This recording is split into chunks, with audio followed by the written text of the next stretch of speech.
Excel est le seul endroit où tous les business marchent. Tu prends 1 million de pauvres, ensemble, ils font pas un riche. Oh, c'est pas aussi simple que ça. Moi, je suis pas totalement d'accord. Si tu veux. Mais ok, j'entends. Il se trouve qu'aujourd'hui, je ne connais personne. Il y a quand même quelques-uns qui l'ont fait sur les réseaux sociaux. Je ne connais personne qui a pris l'argent des gens et qui a réussi. Mais en fait, la deuxième chose, c'est que l'immobilier, c'est un business de riches. Tu fais pas l'immobilier quand tu n'as pas d'argent. Des gens qui sont forts. Moi, je ne parle pas de gens qui sont passés sur mon podcast, mais je fais beaucoup attention aux footeux. Parce qu'en écoutant, je me suis rendu compte que beaucoup d'eux n'ont pas d'argent. Je vais pas... Quand tu me dis que tu as une épargne de 10 000, 15 000 euros, je te dis que tu ne sais pas gérer de l'argent. Parce que le fait que tu aies une grosse épargne prouve que tu ne sais pas quoi en faire. Tant que tu te bats pour une augmentation, tu te bats pour gagner de l'argent. Et tu ne te bats pas pour devenir riche. C'est-à-dire Ah oui, là tu m'as... Mais quand tu as vu ce que d'autres font, moi je suis allé au Brésil, j'ai filmé une ferme de porcs dans laquelle je crois que le gars il faisait à l'année à peu près 100 000 porcs. Moi au Brésil, c'est une ferme école maternelle. Ok. Tu vois? Ok. Et chez nous, ce gars il arrive, c'est le leader. Mais au Brésil, c'est un bébé. Okay, on ne compte pas. Quand on compte les producteurs qui font le porc au Brésil, on ne le compte pas. Il n'existe pas. Okay, parce qu'il fait son petit truc au quartier, quoi. Okay. Mais il fait quand même une production qui dépasse tout ce qu'on fait pratiquement dans nos pays. Okay. Et ça te change ton mindset. Ça te permet de te rendre compte qu'en fait, tu ne fais pas les choses à la taille où il faut les faire. Moi, en fait, j'ai 2 choses que je veux faire dans ma vie. Ouais. 2. L'industrie et de l'immobilier. Okay. Il se trouve que l'industrie, telle que je veux le faire, on n'entre pas dedans tant qu'on n'a pas plusieurs millions d'euros. Je ne les avais pas à l'époque. Donc, je ne pouvais pas entrer dedans.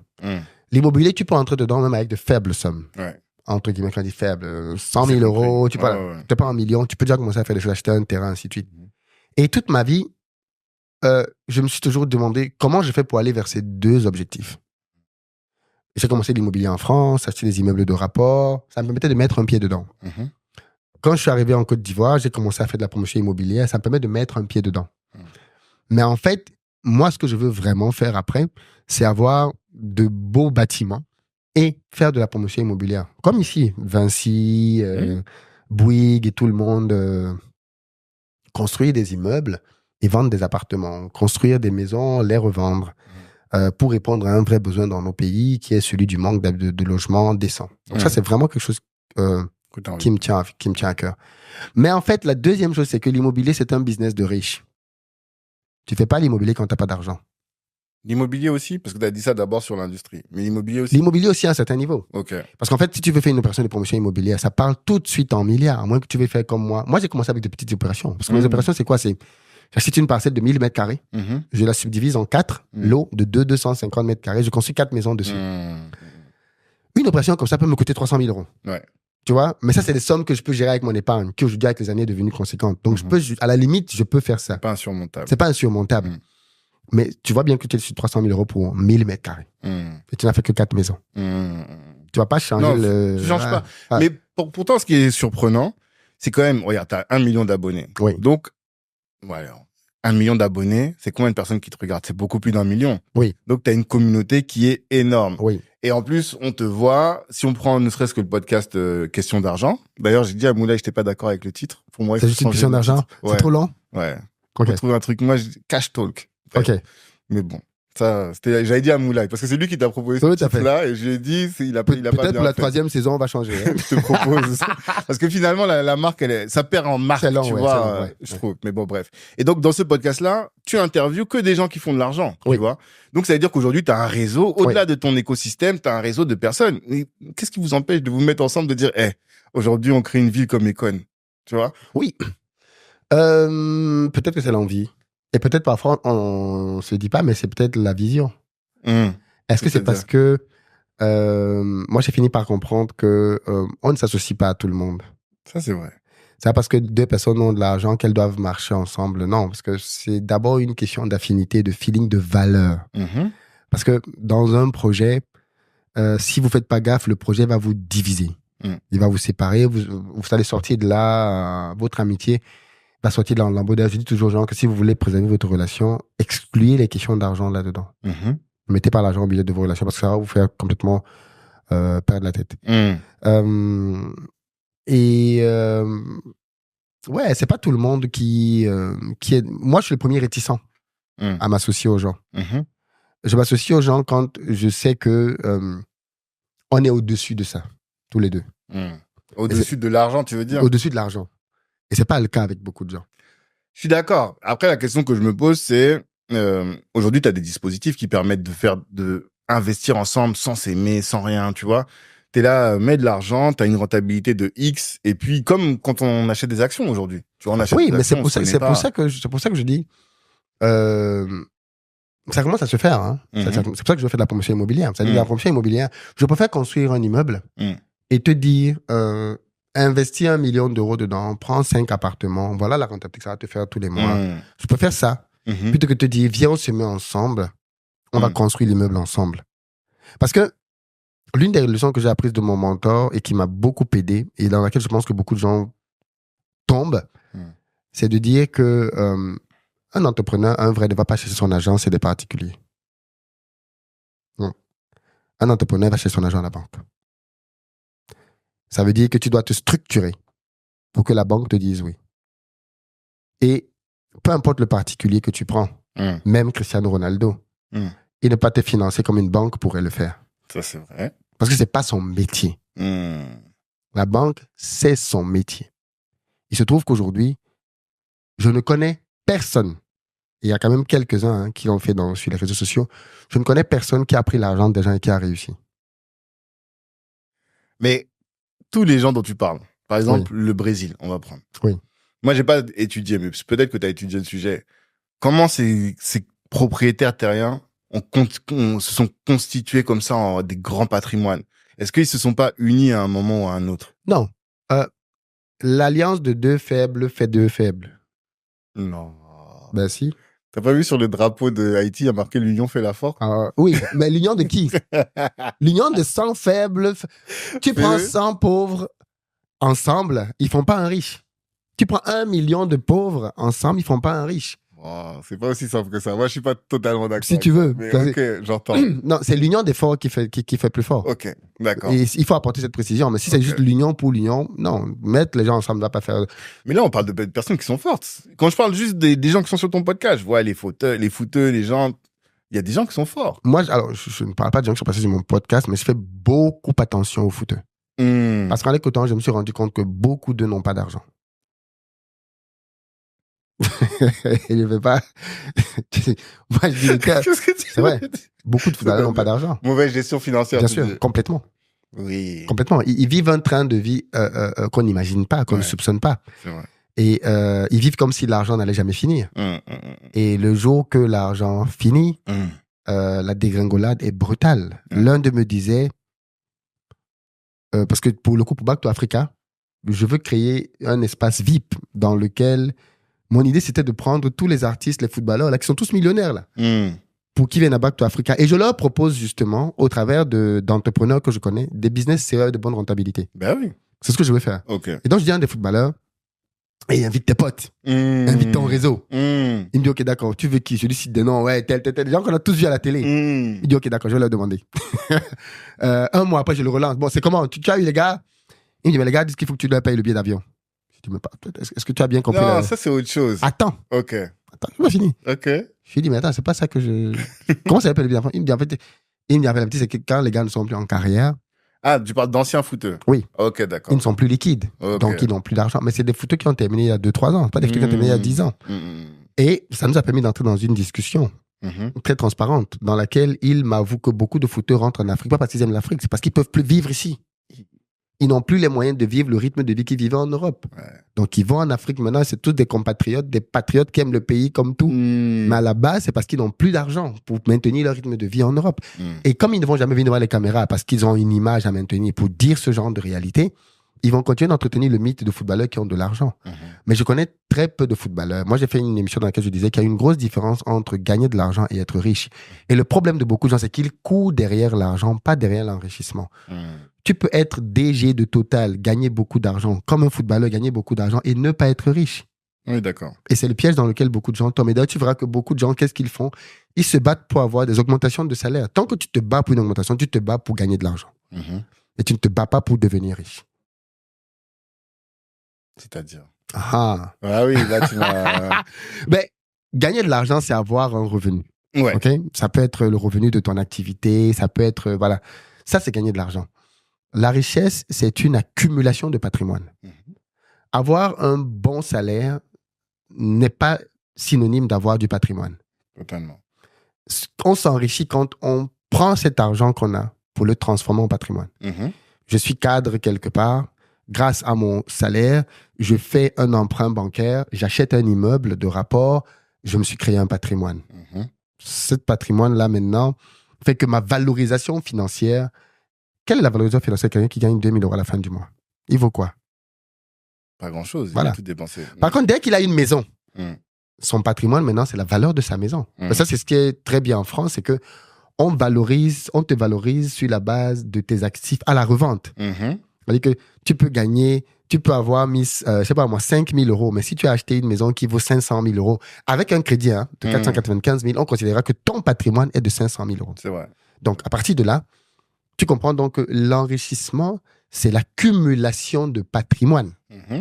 Ce patrimoine-là, ça peut être des parts dans ta société, ça peut être de l'immobilier, ça peut être de la bourse. C'est pour ça que j'ai dit tout à l'heure que l'immobilier, c'était un game de riches. Parce qu'en fait, on se lance dans l'immobilier quand on veut diversifier de l'argent que l'on a d'une source qui est très rentable. On ne se lance, je ne connais personne qui est devenu multimilliardaire ou très très riche grâce à l'immobilier comme ça. C'est très rare. Non, tu as une vache à lait. Voilà. Et cette vache à lait, tu vas l'investir dans différentes choses, pour dont l'immobilier. créer et donc l'immobilier devient donc un levier dans lequel tu valorises ton argent, tout comme la bourse. Tu vas mettre ton argent à la bourse pour avoir plus que 3% du livret A. Tu vas aller avoir 10-12%. Mais 10-12% de 1 000 €, c'est pas grand-chose. Mais 10-12% de 2 millions que tu as sorti de ta vache à lait, là, tu commences à sentir quelque chose. Donc, bourse, IMO, pour moi, c'est pas ça qui t'enrichit.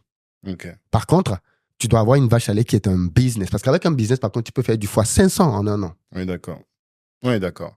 Et donc, pour revenir aux footeux, ou en tout cas aux sportifs, toi, tu dis, eux, ils ont épuisé la vache à lait, finalement, ils l'ont pas diversifié. Et ils n'ont pas justement converti cette vache à lait-là en patrimoine. Et du coup, ils ne se sont pas enrichis. Et du coup, tu as beaucoup d'eux qui, à la fin de leur carrière, ont honte même. Parce qu'ils n'ont pas grand-chose. Ou alors, quand tu vois même ce qu'ils ont, c'est pas conséquent par rapport à tout le flux d'argent qu'ils ont vu passer. C'est sûr. Et ça me rappelle parce que chacun d'entre nous a un oncle, une tante dont on parle de la richesse passée. Avant le tonton, si. Ou même les dealers au quartier, il y en a plein. Voilà. Mais qu'est-ce qui s'est passé? Il avait un flux. Et il n'a pas su convertir le flux en patrimoine. C'est pour ça que je dis souvent aux gens que quand tu me dis que tu as une épargne de 10 000, 15 000 €, je te dis, tu ne sais pas gérer de l'argent. Parce que le fait que tu aies une grosse épargne prouve que tu ne sais pas quoi en faire. La réalité, c'est que tu as peur de perdre cette épargne. Donc, tu le stockes là-dedans. Et tu te reconfortes en te disant, bon, moi, au moins, j'ai 15 000 €, moi, j'ai 20 000, les autres ont 1000, ils galèrent. Peut-être. Toi, tu sais épargner. Eux, ils ne savent pas épargner, mais tu ne sais pas gérer de l'argent. Parce que savoir gérer de l'argent, c'est savoir gagner, épargner et transformer, multiplier. Il faut savoir faire ces 3 choses. Et les plus brillants d'entre nous savent faire 2. Gagner, généralement au travers d'un salaire, et épargner. Mais ils ne savent pas le multiplier. Or, c'est dans la multiplication de l'argent que tu as une vraie compétence de gestion de finances. Il faut savoir multiplier de l'argent. Si tu me donnes 1 milliard aujourd'hui, je sais comment le transformer en 10. Nous devons absolument apprendre à valoriser notre patrimoine. Qui possède des baskets Nike? Qui possède un téléphone Apple? Qui possède un sac de Louis Vuitton? En 2024, une société qui n'est pas malade ne se contente pas de posséder uniquement les produits, mais elle possède aussi des actions. Est-ce que vous savez combien ces boîtes-là ont distribué de dividendes à leurs actionnaires? Nike, 2 milliards. LVMH, 7 milliards. Apple, 15 milliards. Continuer dans ce sens, consommer sans avoir des actions, c'est jeter son argent par les fenêtres. Et ça, c'est ce que vous apprend la Nekao School. Que vous soyez confirmé ou débutant, vous allez acquérir les connaissances pour avoir une épargne solide et pour faire quelque chose qui est fondamental, c'est-à-dire valoriser son patrimoine à travers 4 piliers. 1. Optimisation de tes finances. 2. Apprentissage du mode de fonctionnement des marchés financiers. 3. Compréhension de l'écosystème crypto. Et enfin, tout ce qui est lié à l'immobilier. vous avez de la chance, vous êtes dans l'écosystème, vous êtes un auditeur du podcast Kalimandjaro, vous avez grâce à nous une réduction de 10% sur la Nekao School. N'attendez plus, cliquez en commentaire et passez à un autre step qui est celui de la valorisation du patrimoine. La communauté en a besoin. Oui, et donc tu maîtrises maintenant les leviers de l'enrichissement. Tout à fait. C'est ça. Mais ça, c'est le produit de, tu pourrais dire, t'as démarré en 2017? T'as démarré? Sur YouTube, oui, mais avant YouTube, je faisais mes petits business ouais, au pays. Ouais, donc une bonne dizaine d'années. Une dizaine d'années à apprendre. Mais je reviens quand même à mon sujet. Bien sûr, vas-y. Parce que moi, ça m'interroge. Je me dis, mais c'est pas normal, en fait. Tu sais que on cherchait qu'est-ce qu'on pouvait faire chez nous, Black Network, nanana, et quelqu'un de bien placé m'a dit, attends, au moment où tu faisais ta ferme à Douala, c'est à Douala, hein, c'est ça? Oui, Douala. Il m'a appelé, enfin, on était au téléphone, il me dit, mais regarde, au lieu d'être là dans votre coin à essayer de faire de ce que vous faites, Black Network, là, il y a Philippe qui fait son truc. Normalement, toute la communauté, là, vous devriez vous organiser et aller soutenir financièrement Philippe pour que, au lieu de faire, il m'a dit la petite maison dans la prairie, il fait vraiment, tu vois, des gros trucs.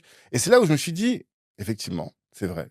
Mais est-ce que lui-même, il le veut? Moi, j'ai pas l'impression que tu le veuilles. Et c'est ça qui me surprend. Et je me dis, c'est dommage parce que... Non, parce que, comme je disais tout à l'heure, je ne prends pas l'argent des particuliers. Ouais, j'ai compris. Toi, c'est que la banque, en fait. Oui. Non. Ou alors, un investisseur. Enfin, je prends de l'argent de quelqu'un dont c'est le métier. OK. Un investisseur, son métier, c'est de placer l'argent. Pourquoi? Parce qu'il faut qu'on se dise 2-3 petites vérités. C'est ça qu'on aime. Quand tu prends le particulier lambda qui vient mettre son argent chez toi, le gars dont je parle, le cas, c'est 15 000 € qu'il a gardé en banque parce qu'il ne sait pas quoi en faire, en fait. Et il te voit, toi. Et il te donne une présomption de compétence. Parce que c'est ce qui se passe souvent. Comme il me voit sur les réseaux, il me voit avec 3-4 poulets, il présume que je suis compétent. En plus, je parle beaucoup d'argent dans mes vidéos. Donc, il présume que ce gars-là, je peux lui donner mes 15 000 €. Sans aucune analyse financière de quoi que ce soit. Il va venir prendre son épargne durement mise de côté pendant 3-4 ans et me la confier en disant, mon Philippe, comme c'est toi, Philippe, on te connaît, tu as une référence dans le business, tiens, voilà mes 15 000 €, va les multiplier. Ce qui est normal. Non, c'est la pire chose à faire. C'est ça que je comprends pas, en fait. Tu ne dois pas... L'un des principes de base que Warren Buffett a enseigné à tout le monde, c'est tu ne mets pas ton argent dans quelque chose que tu ne comprends pas. Parce qu'à la fin de la journée, si ça se passe mal, tu vas pleurer. Alors que si tu comprenais comment ça marche, tu saurais tout de suite que le truc que Philippe veut faire là, même si ça éblouit tout le monde, c'est pas solide. C'est pas assez structuré. Aujourd'hui, par exemple, tu fais un podcast. Mais vu de loin, moi, je connais un podcast, donc je sais quels sont les équipements minimums que tu dois avoir dans un podcast. Quelqu'un qui ne sait pas va se dire, bon, il a un micro. Il ne te pose même pas beaucoup de questions. Il se dit, bon, non, c'est bon, il a un micro, il ne sait même pas tout ce qu'il y a comme lumière autour parce qu'il ne le voit pas. Enfin, c'est un très bon exemple. Quelqu'un qui voit ce podcast va se dire que pour un podcast, il faut un micro et un casque. Tu vois, alors que toi et moi, on sait que non, en fait, il y a beaucoup de choses qu'on ne voit pas. Voilà, il n'y a pas que les lumières, il y a plein d'autres choses qui contribuent à rendre ça. C'est la même chose avec l'entrepreneuriat. Quand les gens voient les entrepreneurs sur Internet, c'est ça qu'ils voient. Ils ne voient pas tout le reste. Oui, mais... Ça, on peut le maquiller en entrepreneuriat. Ouais, je suis d'accord. Je peux te montrer ça. Non, je suis d'accord avec toi, mais c'est là que tu disais ça comme si toi, tu n'étais pas quelqu'un de fiable. Non. On n'a pas à venir vers moi parce que je suis quelqu'un de fiable. Quand je dis fiable, bah si. J'ai eu une discussion là-dessus avec quelqu'un de la communauté d'ailleurs, qui avait, quand je faisais Back to Africa, il va se reconnaître. 2e édition, on parlait des congrès. Il voulait être mon prestataire pour quelque chose. Je tairai le nom parce que sinon on va dire voir de qui je parle. Il voulait être mon prestataire pour quelque chose. Il m'a ramené un devis. Je crois que son devis c'était 30 000 € pour le truc. Et au final, je ne l'ai pas choisi. J'ai choisi un Mundele. J'ai pris quelqu'un d'autre. Et il s'est fâché. En me disant, oui, mais toi, tu ne soutiens pas la communauté. Tu allais donner ton argent à d'autres personnes. Alors que nous, dans la communauté, on doit se soutenir. J'ai dit, non, je ne soutiens pas une couleur de peau. D'abord, la compétence. À compétence égale, nous, on dit. Voilà. Mais moi, tu n'étais pas à compétence égale avec les gars. Tu étais plus cher. Mais tu n'étais pas à compétence égale. Ils étaient beaucoup plus compétents que toi et un peu moins chers que toi. Donc, je les ai pris. Mais pour dire que dans le monde du business, on doit avoir la froideur de mettre les émotions de côté. Ouais. Moi, j'ai pas de problème à recruter un Chinois s'il développe davantage mon business. C'est ce que Dangote a fait au Nigeria. Au début, il bossait qu'avec des Nigérians. Ouais. Ça marchait pas. Il allait prendre des Indiens et on voit où il est arrivé. Parce qu'il a pris des Indiens. Donc, à un moment donné, il faut être froid dans l'analyse, dans les décisions. Si un frère me donne le résultat, je prends le frère. Si un frère ne me donne pas le résultat, moi, j'ai dit ça même à mes propres frères. J'ai pas de problème pour te donner de l'argent. Mais je veux pas que tu viennes entrer dans mon business et me foutre en l'air le business. Attends ton argent à la maison. Quand je peux, je t'envoie ça là-bas. Mais il n'y a pas de parce que je suis ton frère, je te mets dans le business. Ça, pour moi, c'est le début de la fin. Moi, je suis d'accord avec ça. Mais en fait, toi, tu veux dire que tu te sens pas en mesure de produire suffisamment de résultats pour recevoir l'argent. Non, pas du tout. Puisque je t'ai dit tout à l'heure que je peux prendre... Ouais, en plus, l'argent des investisseurs, ainsi de suite. Je dis juste que je ne veux pas prendre l'argent des ignorants. Parce que la plupart des gens qui veulent mettre leur argent ne sont pas des investisseurs. Si tu leur donnes un plan financier, ils ne savent pas le lire. Tu vois ce que je veux dire? Investisseur, c'est un métier. Les gens doivent comprendre ça. Investisseur, c'est quelqu'un qui sait lire des rapports financiers. C'est quelqu'un qui comprend la conjoncture économique. C'est un métier. On ne se lève pas un matin pour dire qu'on est investisseur parce qu'on a de l'argent dans sa poche. On est investisseur parce qu'on comprend les codes de ce métier-là. Totalement. Mais ces gens-là, tu les formes. Maintenant, s'il y a donc des investisseurs dans la communauté, des vrais investisseurs, j'ai pas de problème à ce qu'ils puissent être en compétition. Parce que quand tu veux financer un projet, tu as plusieurs manières de le financer. Si la banque me dit, je finance ton projet à 8% et que les investisseurs me disent, on est à 4%, je vais les investisseurs. Ben oui. Bien sûr. Mais avec les investisseurs, dont c'est le métier. Oui, mais parce que regarde, moi, je vais te dire, en fait, je comprends tout ce que tu dis, hein, mais ce qui fait que je m'interroge, l'année dernière, on était à Back to Africa. Ouais. Et à un moment, je suis allé dans les masterclass. Oui. Les gens qui parlaient là, qui posaient des questions là, on aurait dit c'était eux les profs. Tu vois, le niveau de maîtrise de leur business, c'est trop. Tu vois ce que je veux dire? Et tous les gens avec qui ils étaient, ils m'ont dit, tout le monde s'est dit la même chose, hein, que les 4000 personnes qui étaient venues là par jour, en fait, il y avait une énorme majorité de gens qui étaient très pointus dans leur domaine. Donc, ils connaissaient. Donc, tu peux pas dire que c'est des gens qui sont ignares. Non. Et en plus, attends, je termine juste. C'est que quand je dis, non, je dis pas que t'as dit qu'ils étaient ignares, eux, mais dans le sens où ils ont pas la maîtrise. Mais c'est des gens qui t'ont connu depuis le début et finalement, tu les as formés.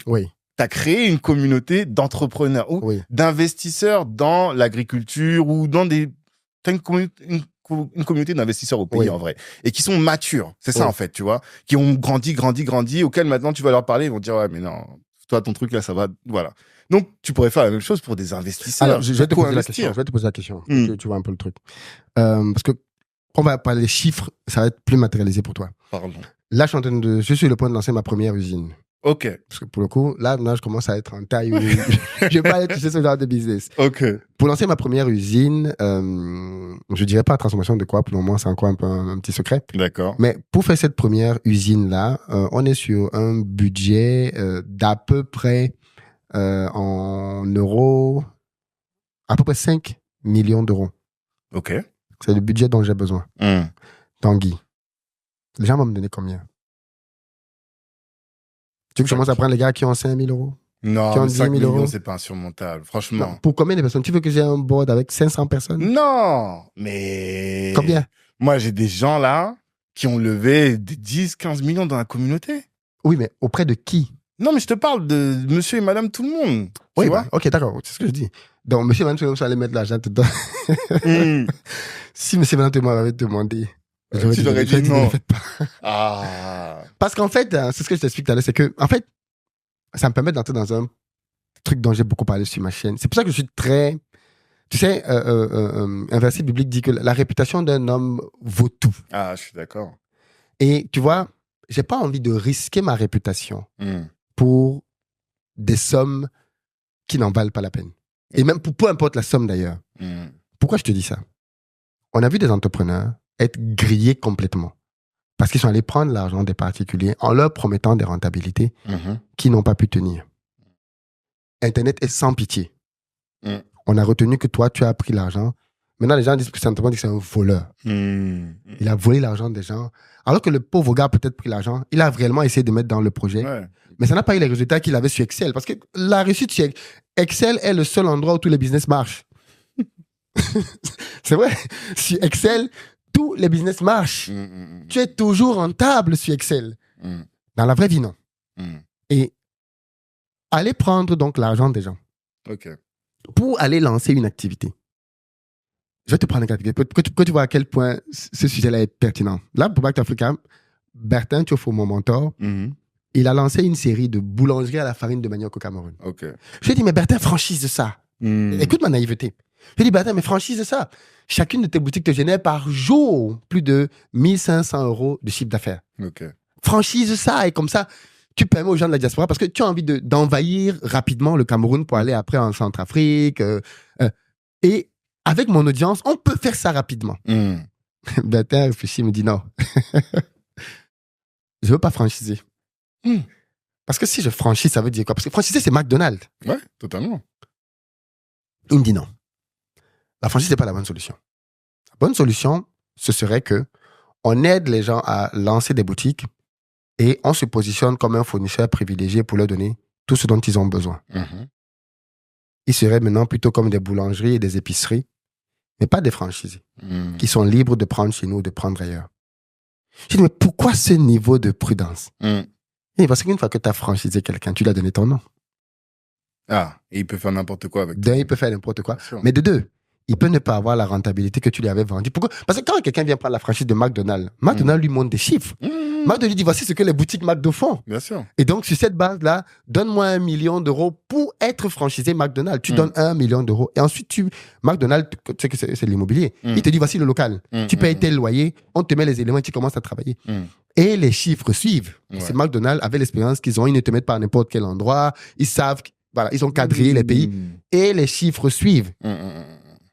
Mais si Bertin fait ça, et il te dit, bon, c'était 1000 ou 2000 € jour. Le gars dans la diaspora, il calcule 2000, ça fait 60 000 € le mois. Chérie, on déménage, on va s'installer au Cameroun. Là, on a le deal du siècle, on peut en ouvrir 10. Ça fait 600 000 €. Ok, d'accord. Il arrive, ça ne se passe pas comme prévu. Qu'est-ce qu'on commence à dire? Le mec, il n'a pas tenu sa parole. Le mec, en fait, il privilégie ses propres boutiques. Et il ne nous... Tu vois ce que je veux dire? Il y a des risques, Voilà.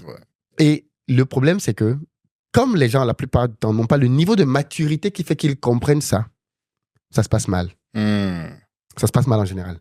Et donc, ce que je dis, moi, c'est... Je dis pas qu'il faut pas se mettre ensemble. C'est pas ce que je dis. Moi, je pourrais faire ça avec Bertin aujourd'hui, mais je connais depuis des années, je connais son mindset. Et s'il fait un business avec moi, il va pas aller faire un business où il va miser tous ses sous, il va faire un business où ça marche, c'est bien, ça marche pas, bof. Tu vois? Et moi, c'est ce que je dis toujours, c'est un principe de base. N'investis pas une somme qui, si tu la perds, tu es mal. Investis toujours une somme marginale. La plupart des gens n'écoutent pas ça. Non. Tu connais le rideau chinois du gars qui...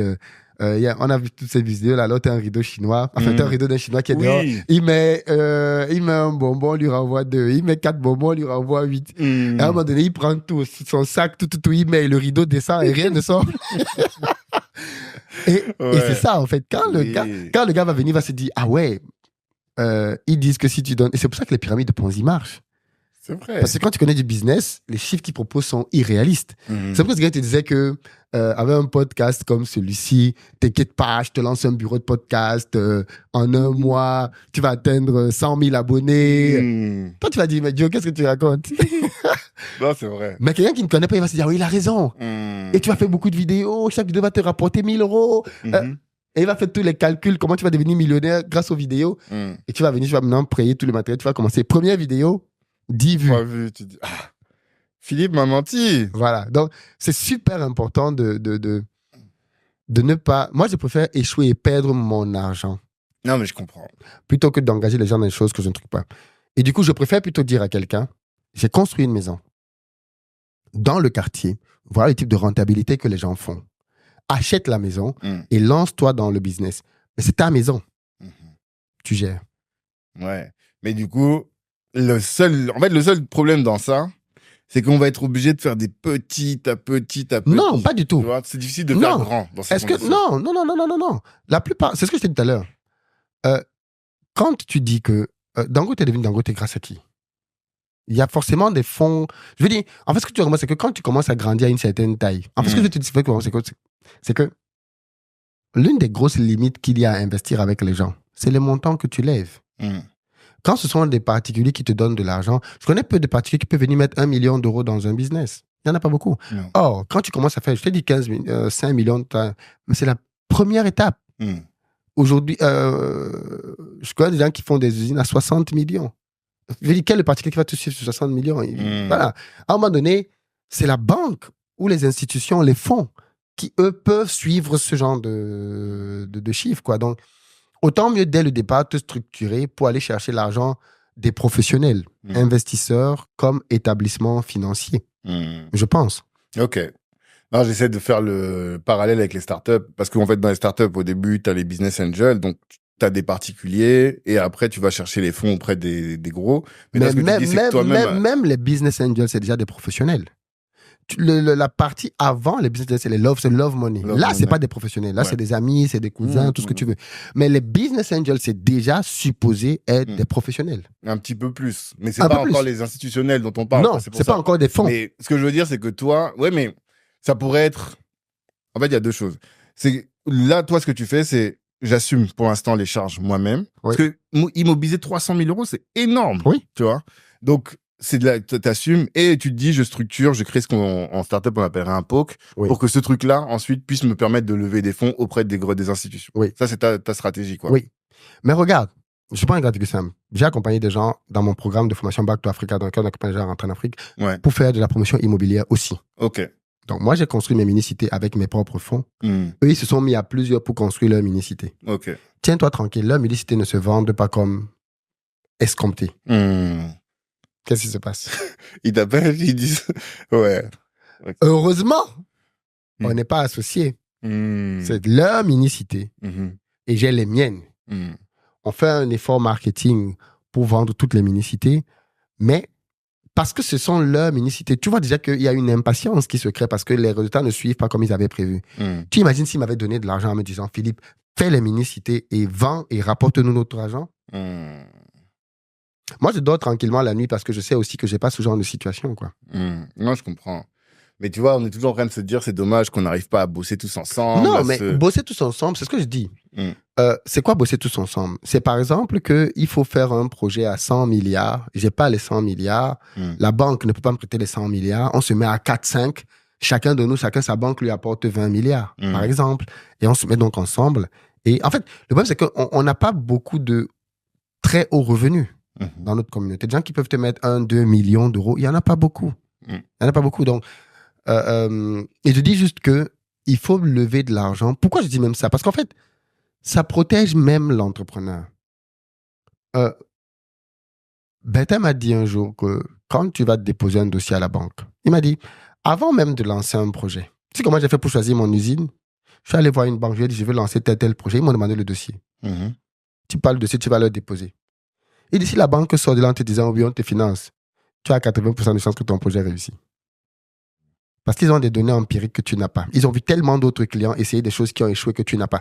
Si après avoir analysé tout ça, ils pensent qu'ils peuvent faire de l'argent sur ton projet, ça veut dire que tu tiens quelque chose. Mais si ces gars donc, qui ont une connaissance du marché que tu n'as pas, te disent non, ce n'est pas bon, tu comptes sur quoi pour aller prendre l'argent des particuliers?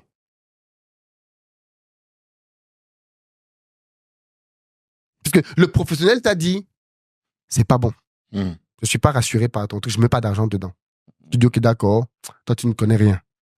Moi, le connaisseur, je vais aller voir les particuliers pour qu'ils me donnent. Non, mais après, tu sais très bien que les banques ont une aversion au risque qui est quand même plus importante. Oui. Tu vois? À ce moment, donc, est-ce que tu dis donc réellement aux gens que l'argent que vous êtes en train de me donner là, c'est un risque. Vous pouvez tout perdre. Ben oui, mais c'est ce qu'on dit toujours dans les investissements, non? Non? Même si je sais que concrètement, c'est pas le cas. Il faut donner des petites sommes, mais tu vois, on connaît tous la Villa Maasai. La banque a dit non, nous on rentre pas. Oui. C'est parce que ça peut pas marcher. Oui. Aujourd'hui, on a tous vu. C'est-à-dire que si on avait mis l'argent dans la Villa Maasai, on serait tous heureux. En tout cas, à un moment, on aurait été heureux, tu vois. Donc, la banque, c'est pas une réalité. Enfin, ils ont pas la science infuse. Je suis d'accord. Parce que c'est une industrie assez particulière. Je suis d'accord. Là, ils prennent pas de risques. Je suis d'accord. Non, ils prennent pas de risques. Oui, ils prennent très peu de risques. Très peu de risques. Je suis d'accord, ils prennent très peu de risques. Et c'est vrai que, du coup, ça veut dire que s'ils te valident, c'est sûr que tu réussis. Ça, il n'y a pas de doute. Mais c'est pas parce qu'ils ne te valident pas que tu ne réussis pas. Je suis d'accord. L'idée. Je suis d'accord. Mais, quand la banque a dit non, Il faut aussi comprendre pourquoi la banque a dit non. En fait, la banque ne te dit jamais non pour rien. Elle justifie pourquoi elle t'a dit non. Totalement. Si derrière, tu sais modifier les raisons. Parfois, ils peuvent se dire non, pas parce que ton projet n'est pas bon. C'est parce qu'ils n'ont peut-être pas une historique avec toi. Parce que derrière, ils savent que la réussite d'une entreprise, c'est aussi lié à l'entrepreneur qui est derrière. C'est pas que l'entreprise. Qui est derrière le business? Par exemple, il y a un cas de figure simple. Tu peux avoir un très bon projet, mais tu n'es pas la bonne personne pour le mener. Totalement. Parce que tu es quelqu'un de paresseux, parce que tu es quelqu'un qui ne gère pas bien son argent, parce que tu es quelqu'un qui est constamment à découvert. Pourquoi la banque va risquer de te donner de l'argent pour un très bon projet alors qu'elle voit déjà que tu as du mal à gérer ton propre argent? Totalement. Ça, c'est une vérité. Après, bon, j'insiste un peu là-dessus, tu m'excuseras, mais si on prend les autres communautés, que tu as beaucoup regardé, j'imagine, les Chinois, les Indiens, est-ce qu'eux, ils fonctionnent pas comme ça? Est-ce qu'ils ne s'unissent pas pour faire des gros projets? Les Chinois, c'est un peu particulier parce qu'ils ont un système de tontine. Alors attention. Si tu veux parler de tontine, c'est pas la même chose. On parle pas des petites tontines. C'est pour ça qu'on... Même si tu parles des petites tontines. Non, le principe de la tontine, c'est un prêt. C'est pas un faisons ensemble.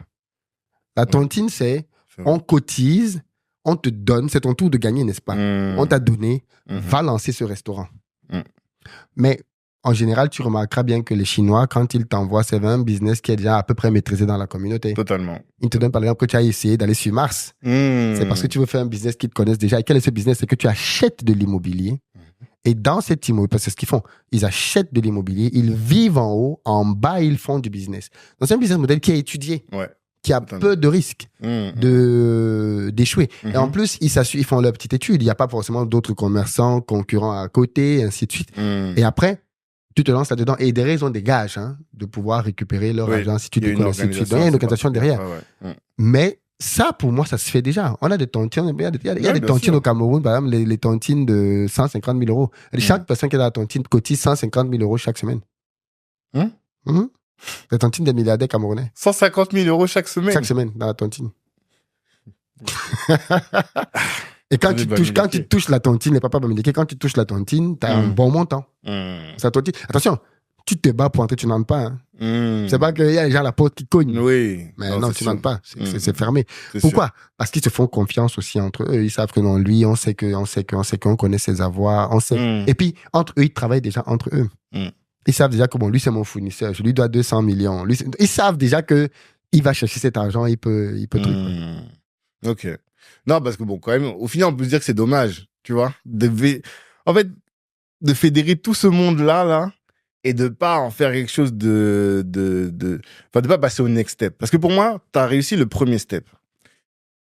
Une fois, quelqu'un me parlait, il me disait, tu sais, Philippe, ce qu'il a fait de fort, c'est que pour la première fois, on voit les Africains en masse se mobiliser sur des sujets qui sont pas du divertissement, tu vois. Donc, t'as réussi ça. Mais la prochaine étape, normalement, ça doit être la prochaine étape pour nous cette année, sans qu'on soit une exclue, on crée un incubateur. On crée un incubateur en ligne dans lequel on forme des projets de la diaspora pour l'Afrique, avec la possibilité derrière de les aider à lever des fonds. C'est-à-dire que maintenant, on va devenir un incubateur. Tu veux lancer un projet en Afrique, tu entres dans l'incubateur, on te forme, et quand ton projet arrive à la maturité qu'il faut, on va chercher l'argent pour toi. Pour moi, c'est un next step. Tu vois? Mais c'est toujours un next step en mode on t'autonomise. Et tu prends des parts dans les en fonction projets? de lui, on prend des parts, oui. Quand le projet nous semble, on prend des parts. C'est logique. C'est le but des incubateurs, non? C'est comme ça. Je pose la question. J'ai rien inventé. On prend des parts. Ou alors, s'ils ne veulent pas qu'on prenne des parts, ils nous payent. Et voilà. Parce qu'il y a des projets où les gens peuvent rentrer dans l'incubateur sans payer. Parce que c'est ça, hein, le problème de l'incubateur. C'est que nous, on n'en fait pas parce qu'il faut que nous-mêmes, on soit bien dotés financièrement. Donc, parce que les gens viennent gratuitement et tu... Non, la chaîne n'est pas gratuite. Tu payes pour nous. Non, parce que... Les gens vont dire, mais qu'est-ce qui est gratuit chez Philippe? Non. L'air qu'on respire. Non, mais alors, on a des coachs, super coachs, des très bons entrepreneurs qu'on paye tous les mois. À quel moment tu veux que ce soit gratuit? Non, mais c'est un business model. Si tu prends des parts en espérant que... Non. Et puis pourquoi on prend de l'argent? Parce qu'on sait que l'argent, c'est aussi un gage d'engagement. Totalement. Quand tu viens gratuitement, n'importe qui se pointe. Alors que quand il a payé 2000 balles, 3000 balles, non, là, il est sérieux. Tu lui dis, va à gauche, il va à gauche. Il veut rentabiliser son investissement, quoi. Donc, on demande aux gens de mettre de l'argent. Et puis, quelqu'un qui n'a rien du tout et qui veut devenir millionnaire, Non, mais les projets start-up ou d'entreprise, souvent, c'est ça. Tu connais quelle start-up, le gars n'avait rien. Ça, c'est l'histoire qu'on nous vend, il était dans le garage. Mais après, leurs parents avaient. Même dans le garage, il n'avait pas d'argent. Ben oui. Bon, Ah bon? Les gens, ils n'avaient pas d'argent. C'est les parents qui avaient Non, d'argent. il n'avait pas d'argent au point où on pense. C'est ça. Mais il n'était pas broke avec zéro. Ah. Non, ils avaient un peu Déjà, faut d'argent. avoir le garage. Déjà, il faut avoir le garage. Faut que tes parents aient le garage. Mais c'est vrai, en tout cas, les plus grosses boîtes, je suis d'accord. Mais si tu prends les gros incubateurs de la place parisienne ou même new-yorkaise, souvent les gens ne payent pas. C'est-à-dire, parce qu'en général, ils prennent des boîtes qui ont déjà. En fait, tu sais ce qui est bien à l'incubateur, c'est que tu prends des gens qui sont faits pour réussir. C'est ça les bons incubateurs, en fait. C'est-à-dire que et c'est vers ça qu'on va arriver. Ton incubateur est tellement prestigieux. C'est comme Harvard. Vous n'avez pas... Pourquoi les gens qui vont à Harvard et Polytechnique n'échouent pas? Parce qu'il y a un écrémage très fort. Bien sûr. De sorte que quand tu entres à Polytechnique, tu as le niveau pour réussir. On va pas prendre le gars qui on va réfléchir, est-ce qu'il a les notes? Non. On prend le gars qu'on sait que lui, il va délivrer. Ouais. Et c'est la même chose en incubateur. Plus tu vas prendre des bras cassés, moins tu vas délivrer. Plus tu vas prendre des gars... C'est pour ça que cette année, on filtre les projets. C'est ça. On prend Quelles pas sont les n'importe qui. conditions? C'est quoi les projets que vous voulez prendre? On essaye déjà de prendre des projets qui ont commencé à faire quelque chose. C'est-à-dire, le gars qui vient avec « j'ai une bonne idée », non. Va faire quelque chose de ton idée. Okay. Viens, dis-nous, j'ai commencé à avoir de la traction. J'ai commencé à gagner X, Y, Z. Ok, tu nous intéresses. On peut maintenant voir, est-ce qu'on peut t'aider à accélérer parce que tu n'as pas le marketing, tu n'as pas le réseau, tu n'as pas... Là, on peut t'aider à aller accélérer, on peut te donner de la visibilité, investir au pays. On sait que, en fait, notre point, c'est ça, c'est quels sont les projets qui, si on les expose à la communauté, peuvent exploser. D'accord. Donc, vous avez apporté beaucoup de marketing et de la structuration de la structure. Structuration de projet, oui. La structuration financière, enfin, la structuration du projet, quoi. Ok. Ça démarre à partir de Back to Africa, oui, la prochaine édition? Le premier en octobre, oui. Ok, d'accord. Mais ça veut dire qu'on postule quand? Maintenant, il faut déjà commencer à postuler? Non, en fait, cette semaine, on va commencer à sortir une série de personnes. En fait, c'est un incubateur. C'était pas un incubateur. Les 2 premières années, c'était une formation qu'on avait qui s'appelle... On a un programme... Back to Africa, ça veut dire 2 choses chez nous. Il faut qu'on scinde ça. Back to Africa, c'est l'événement. Back to Africa, c'est le nom d'un programme de formation qui dure 10 mois. Ouais. Dans lequel on accompagne des gens à lancer des projets en Afrique ou dans la diaspora, mais de la communauté. Et donc, dans ce programme-là, cette année, par exemple, on a des gens... Et cette année, on a un award dans lequel on récompense. Cette année, l'année dernière, on n'a pas récompensé. Cette année, on va récompenser de 15 000 €. Parce qu'on s'est dit, quand tu vas dire 15 000 €, on s'est dit, c'est intéressant. Donc, cette année, on donne 15 000 € aux gagnants. Ok. Mais le gagnant, c'est... En fait, c'est ça. Moi, je me suis toujours 15 000 € en espèces ou bien en produits? Non, ça dépend aussi. En fait, on lui donne 3 choses. Ok. De la formation, de la visibilité et de l'argent. Ok. Et ça doit être un mixte. D'accord. Si tu dis que tu veux 15 000 € dans ta poche, ça m'inquiète quand même. Tu ne veux pas développer ton business. Or, tu dois pouvoir mettre cet argent pour être davantage visible parce que c'est ça qui te donne...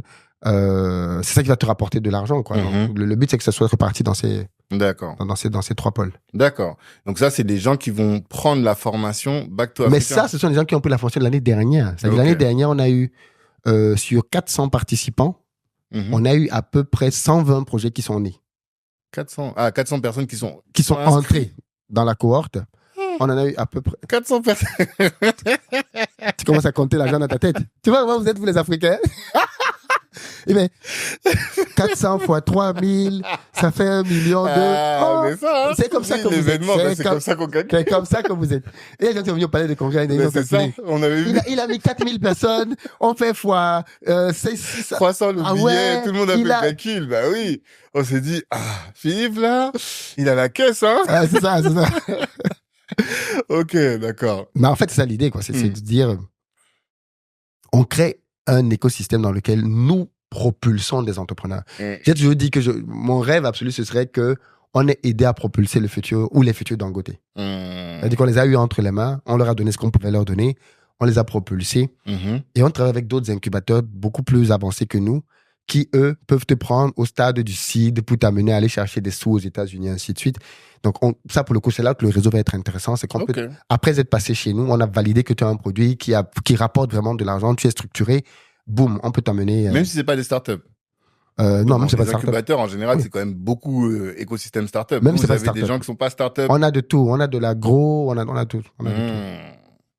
Et puis, tout le monde n'a pas vocation à être startup. Non, bien sûr. Donc, nous, on prend... Mais c'est la thèse de En fait, ce qui m'intéresse, c'est la thèse de l'incubateur. L'incubateur, en réalité, c'est pas que de startup. C'est on propulse des entreprises C'est tout. Ça peut être des startups comme ça peut être des PME. D'accord. Donc, ça, c'est des personnes qui ont déjà fait la promotion de l'année dernière. Oui. Et donc, ceux qui veulent être dans l'année prochaine, donc, on devient un incubateur. Parce que pour nous, incubateur, c'est plus la même chose. Incubateur, ça veut dire que maintenant, on va aller chercher le volet financier. Parce que avant, il n'y avait pas ça. Avant, tu te débrouillais avec tes propres moyens, ainsi de suite. Maintenant, donc, dans la nouvelle formule, on va permettre à des entreprises qui ont atteint le stade où elles peuvent aller chercher de l'argent, d'ouvrir donc maintenant notre réseau d'investisseurs. Et donc, on arrive dans l'autre étape, c'est que ce qu'on va faire, et qui rejoint un peu ce que tu disais tout à l'heure, c'est qu'on va former des gens à devenir des investisseurs. Ah, mais c'est ça, normalement. C'est ça que je te pose depuis tout à l'heure. Parce que je me dis, t'as les gens qui sont là, tu les as formés. Moi, j'ai vu des gens, enfin, pas des gens que je connais, mais j'ai vu des gens qui étaient quand même très pointus. Des gens qui viennent d'Allemagne, qui viennent de ceci, de cela. Je me dis, oh, comment les gens sont devenus pointus comme ça? Et ils ont fait les vidéos. Je sais plus qui m'avait dit ça.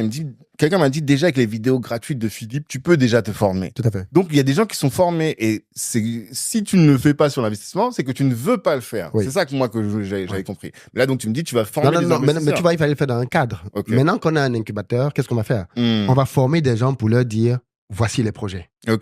Parce que si tu formes juste des gens pour qu'ils aillent s'en servir au quartier, c'est pas pertinent. Nous, on veut former des entrepreneurs, on les structure pour qu'ils deviennent performants et en face, on leur met des gens qui ont de l'argent. Et là, ça peut être toute somme. 1 000, 5 000, 10 000.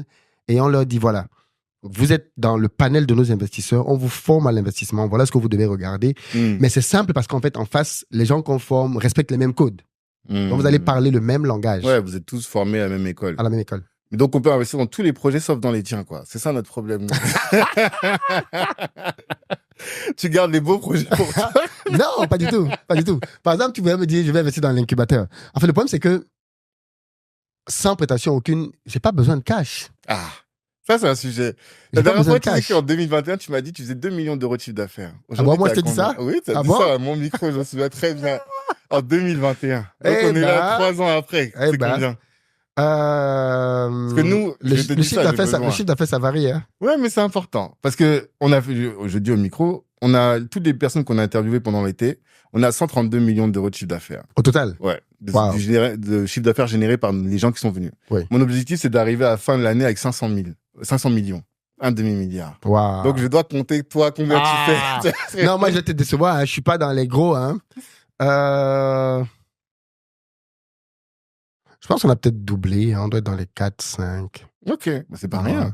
Parce que, en fait, là où toi, t'es fort, c'est que tu fais de la formation. Donc, dans 4, 5, la marge, elle est de combien? Dans la formation, les marges sont très importantes dans la formation. C'est ça. Mais ce qui est intéressant, c'est que justement, on réinvestit cet argent dans les projets et tout. Dans les projets parce que au pays. Là où c'est intéressant, il y a des gens qui vont faire, par exemple, il y en a, on a reçu des gens dans le transport, ils font 13 millions de CA, mais en réalité, leur marge... Très faible. Je sais même pas s'ils ont 1 million d'euros de marge. Tout à fait. C'est ça. Alors que sur les sujets sur lesquels t'es là, si tu dis 2 millions, ça se trouve, il y a 1 800 000 dans ta poche. Tu vois ce que je veux dire? Peut-être pas, il y a les impôts. Il y a quand même les impôts, mais tu vois. Qui tapent très fort, il y a les impôts. On est d'accord. Mais c'est ça aussi qui fait que la formation, dans ton échelle de revenus, parce que je sais que tu diversifies. C'est le plus important. C'est ça. Mais ça va basculer bientôt par l'immobilier. Parce que l'immobilier est énergivore en chiffre d'affaires. Quand tu vends une maison, tu as fait quoi, 80 000 euros. C'est vrai. Tu en vends 10, tu as 800 000 euros. C'est vrai. Donc, oui, mais par maison, tu n'as pas la marge que tu as dans une formation. C'est ça. Tu auras toujours, pour un plus gros chiffre d'affaires, mais tu n'auras pas forcément des marges plus intéressantes. Non. Mais tu as un patrimoine quand même qui va commencer à devenir vraiment costaud. Quand j'aurai terminé de construire l'immeuble, oui. Pas avant. D'accord. Et c'est à quelle échéance? La fin de gros œuvre. Oh, j'espère que ce sera prêt en fin 2025. Ok. C'est un très, très, très gros. C'est très optimiste, mais c'est ce que j'espère. Ok. D'accord. Et ça, c'est des projets qui sont perso, quoi. Toi, Philippe. Oui. Je veux dire. T'as pas mis d'investisseurs dedans. Non. Même vraiment personne. Non. Là, c'est les gens. En fait, pourquoi je fais ça? Parce que comme j'ai une vache à lait qui permet de pouvoir financer des choses, en fait, je me suis rendu compte que, c'est vrai, il faut savoir où tu vas. Quand tu as un immeuble comme ça, parce qu'un immeuble, c'est un immeuble qui va être valorisé, je pense dans le budget de ce qu'il faut injecter pour faire l'immeuble, on est autour de 3 millions d'euros pour terminer l'immeuble. Mais c'est un immeuble qui va être facilement valorisé le double ou le triple. Maintenant, l'intérêt, c'est ça. C'est que quand tu as un immeuble qui vaut, je sais pas moi, 6-7 millions d'euros, avec ça, tu as un vrai levier pour aller chercher auprès de la banque 20 millions. C'est ça. C'est l'intérêt. C'est pour ça que je fais ça. Non, je suis d'accord, je comprends. Donc, je vais pas faire ça pour aller après dire aux gens que viens me mettre dans le projet 15 000, 20 000. Non. Je préfère faire ça, payer le prix de ce que ça implique en termes d'implication financière.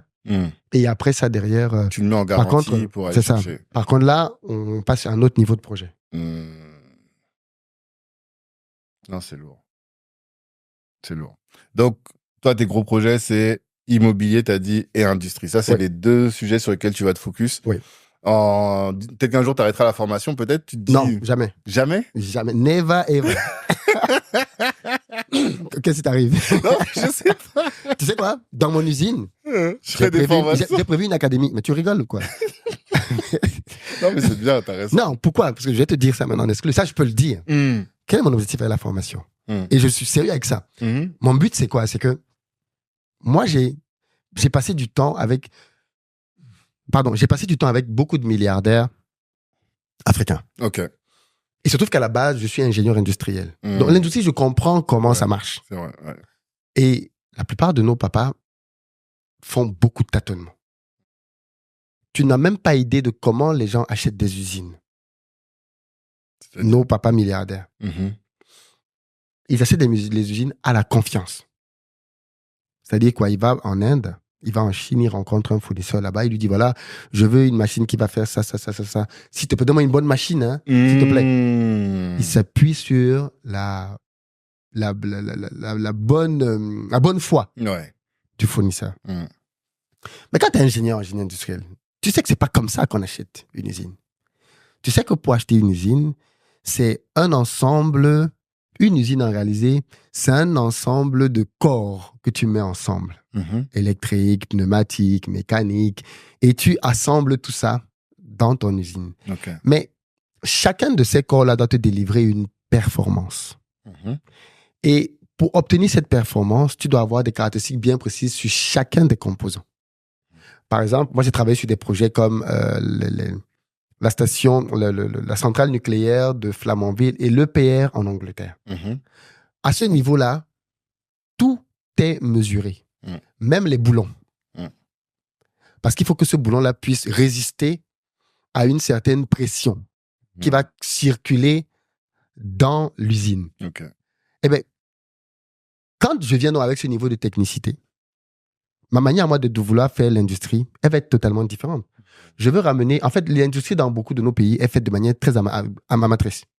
Le but pour moi, c'est de ramener ça au niveau professionnel comme en Europe. C'est-à-dire que tu veux faire une usine, quel est ton besoin en termes de performance par rapport à ton marché et on te fait un vrai cahier de charges.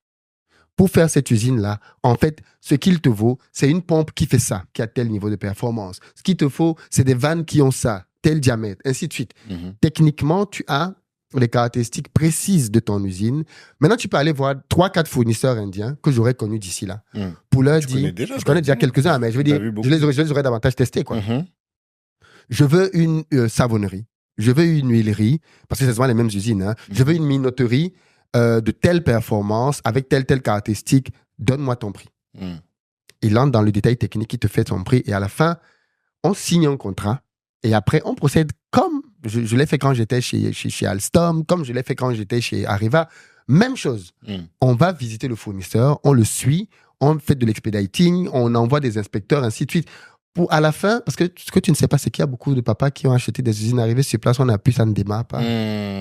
Les gens souffrent dans nos pays à un niveau on n'imagine pas. Et donc, ce que moi je veux justement, c'est que ce que je veux faire, c'est dans mon usine, je veux avoir une académie qui va former les gens à comprendre comment une usine fonctionne. Pour qu'il y ait au pays de vrais ingénieurs qui touchent le matériel dont ils parlent constamment dans leurs livres. Parce que c'est le problème dans nos pays. C'est que beaucoup d'ingénieurs, par exemple, moi j'étais dans mon école d'ingénieur, j'avais des polytechniciens qui venaient du Cameroun et ils voyaient pour la première fois un automate. Or, ils te programment l'automate sur le papier comme des génies, mais ils n'ont jamais vu comment ça fonctionne. Et là, ils voient un automate, ils voient que quand il met une commande, l'automate fait une action, c'est pas pareil. Et ça, c'est ce qui nous manque cruellement. Donc, c'est de faire une sorte de labo, une université dans l'usine qui va former le personnel technique. Mais ça va aussi être donc l'opportunité pour des industriels de leur dire, venez voir. Parce que, par exemple, tu peux dire à un footballeur, comme tu as Mini, je vois qu'il s'intéresse beaucoup au business. Tu veux te lancer dans l'industrie, viens passer une semaine à l'usine. Il vient une semaine, il voit comment ça marche, parce que je vais mettre une série d'usines là-dedans, en fait. Il voit comment ça marche, il s'imprègne de la chose, et il dit, bon, moi, je veux lancer ça. OK, tu sais quoi, si tu veux lancer ça, voilà combien ça va te coûter. Et si tu veux, je peux t'accompagner de A à Z pour l'implémenter. En fait, je veux devenir une sorte de personne qui accompagne les gens à s'industrialiser.